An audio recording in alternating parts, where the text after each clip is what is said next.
Bien, jóvenes, siguiendo con nuestra sesión de aprendizaje, esto nuevamente para reforzar esto lo aprendido el día miércoles por TV Perú y el tema es la reconstrucción nacional. Cómo es que el Perú supo levantarse económicamente después de la guerra con Chile. Soy el profesor Jaime Guevara Piedra, quien estará explicando el tema correspondiente. Para ello hemos traído una serie de esquemas para que se pueda comprender la explicación. Entonces tenemos la reconstrucción nacional. La reconstrucción nacional, jóvenes, como su mismo nombre lo indica, reconstruir algo, levantarse y mejorar algo, ¿no? Es el periodo de inestabilidad política y social que se origina luego de la desastrosa derrota de Chile. Entonces sabemos que los chilenos nos derrotaron y nosotros caímos en una grave crisis económica, política y social, ¿no es cierto?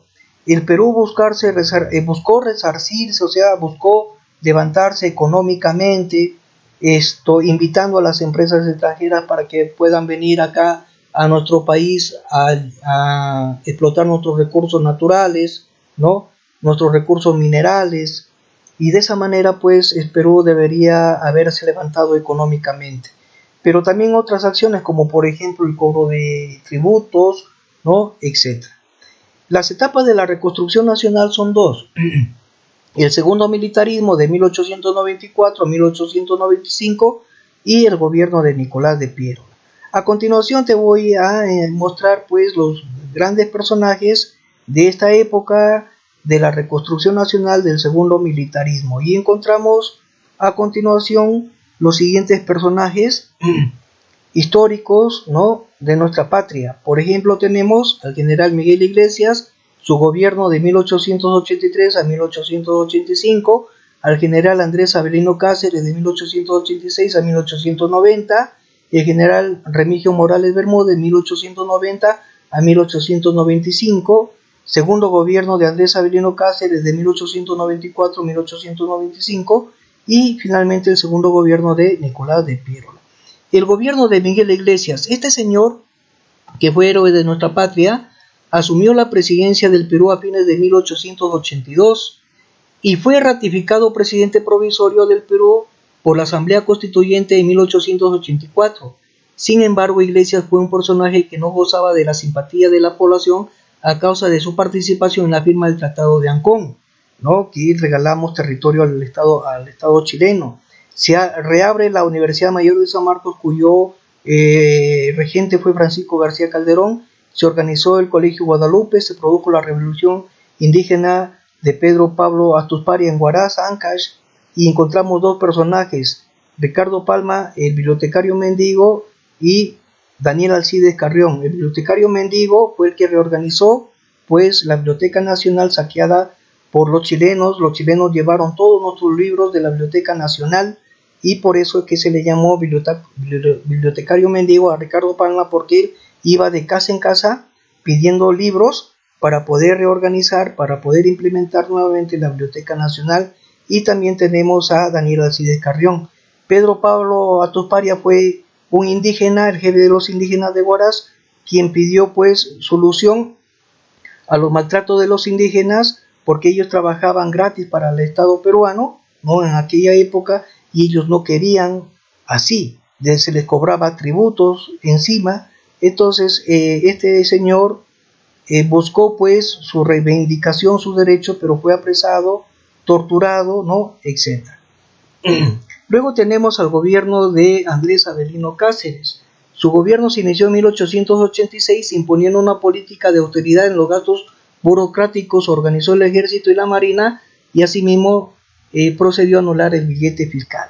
Sube al poder tras un golpe de Estado a don Miguel Iglesias, fundó el Partido Constitucional, reorganizó el ejército y la marina, adquirió la cañonera de Lima, se creó el Banco Italiano, ya encontramos a los organismos internacionales financieros, se inicia la explotación del petróleo, la London Pacific Petroleum con la explotación del petróleo en Brea y Pariñas, en la región Piura.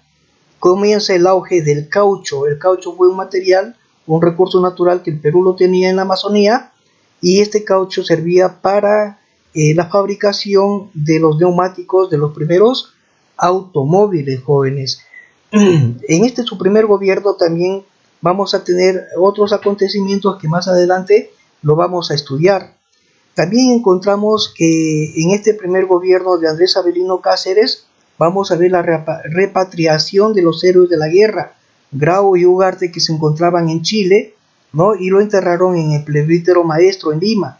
Se inauguró el alumbrado eléctrico y el servicio de telefónico en Lima. Miren, la segunda revolución industrial llegando allá a Lima. Disminución del gasto público, impuestos al papel sellado, tabaco y alcohol para tener más dinero. Tratado García Herrera con Ecuador, que no fue aprobado por el Congreso, estableció la contribución personal, y encontramos a un gran literato que escribió Páginas Libres, Manuel González Prada, quien dijo: los viejos a la tumba, los jóvenes a la obra. Luego de ello vamos a encontrar lo que les dije, el contrato Grace. El contrato Grace, jóvenes, fue un contrato en la cual se establecía lo siguiente, ¿no? Nuestro Perú debía 51 millones de libras esterlinas a Inglaterra, y el contrato Grace establecía acuerdos. Por ejemplo, Perú recibía la cancelación de la deuda externa, y el Perú entregaba lo siguiente: entregaba de nuestros ferrocarriles por 66 años, lo administraría pues Inglaterra, entrega de 3 millones de toneladas de guano, entrega de 2 millones de hectáreas de la selva, libre navegación y propiedad de los vapores en el Titicaca, pago de 33 anualidades de 80.000 libras esterlinas, y se formó la Peruvian Corporation, que pues explotó nuestros recursos minerales. Entonces, miren, lo más nefasto fue que el Perú entregaba por 66 años la administración de los ferrocarriles, joven, y también 3 toneladas, ¿no?, de guano de la isla, que se lo llevaba pues esta compañía Grace a Europa. Luego se convocó a elecciones el 13 de abril de 1890, ¿no? Y los resultados favorecieron, jóvenes, a don Remigio Morales Bermúdez. Este señor fue su primer vicepresidente de Andrés Avelino Cáceres. Este señor va a gobernar de 1890 a 1894, y se dio la ley de elecciones municipales, en la cual ya el Perú pues tenía sus municipios, sus alcaldes, y también se terminó con la construcción del ferrocarril central de Lima a La Oroya, que permitió el traslado más rápido de los minerales de la Sierra Central hacia Lima, ¿no? Siguiendo con este gobierno, también en este gobierno se estableció el habeas corpus, que es un recurso de amparo para poder sacar pues de la prisión a las personas. Se firmó el Tratado García Herrera con Ecuador, que no fue aprobado por el Congreso. Se cumplieron 10 años del Tratado de Ancón. En el Tratado de Ancón, que se decía que Tacna y Arica deberían pasar pues 10 años solamente a Chile, pero pasó 10 años y nunca se hizo ese plebiscito, esa consulta popular. Entonces, luego se vino el segundo gobierno de Andrés Avelino Cáceres, porque Remigio Morales Bermúdez murió. Entonces, en este segundo gobierno, Andrés Avelino Cáceres se convirtió en dictador, ¿no? Le dio más potestad al ejército. Los acuerdos de conspiración, los acusados de conspiración eran llevados a los calabozos y otros eran fusilados. Entonces, de héroe pasó a dictador y a asesino, ¿no? Pero acá va a encontrar una férrea lucha contra don Nicolás de Piérola. Don Nicolás de Piérola se va a sublevar en contra de Andrés Avelino Cáceres, ¿no? Porque Piérola estaba en desacuerdo con el contrato Grace. Don Nicolás de Piérola, en el año 1895, pues hace toda una revolución en contra de Andrés Avelino Cáceres, y este Andrés Avelino Cáceres no tuvo más remedio que dejar la presidencia a una junta de gobierno presidida por Manuel Candamo, quien convocó a elecciones, y en esas elecciones, jóvenes, va a ganar por segunda oportunidad don Nicolás de Piérola. Al gobierno de Nicolás de Piérola vamos a conocer porque allí, miren, tenemos el grabado de entrando a Lima de don Nicolás de Piérola para realizar su revolución en contra de Andrés Avelino Cáceres.